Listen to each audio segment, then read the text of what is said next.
Une seconde, eh bien le Nutella n'a qu'à bien se tenir. Un agriculteur de l'Allier vient de transformer sa ferme en culture de noisettes. Une production qui n'existe pas dans notre région. Et il a l'objectif de lancer une pâte à tartiner locale. Stéphanie Vinault et Christian Arneville l'ont rencontré. Ce sont des noisettes de sa toute première récolte. Dans sa cuisine, Nicolas Perrin les torréfie, les transforme, les assemble avec du chocolat, du caramel. Il veut créer la première pâte à tartiner de l'Allier. On se lance, on essaye, on fait des petits quantitatifs pour faire partager avec nos proches, nos amis, on fait goûter.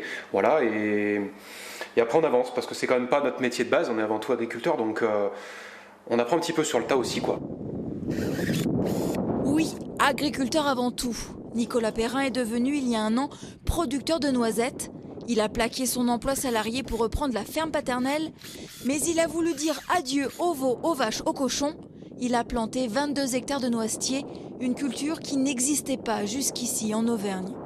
De récolter, de cultiver autour des arbres, c'est quelque chose qui me tenait à cœur. Et la noisette, on va dire que c'est... Voilà, j'ai toujours été un gourmand et j'adore la noisette. Et il faut dire ce qu'il est, c'est que voilà, personne n'en fait autour de chez nous. Et je pense qu'en agriculture, il faut être capable de se démarquer.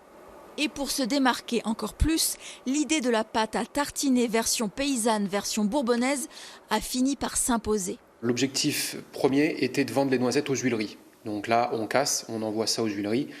La valorisation du produit n'est pas la meilleure possible.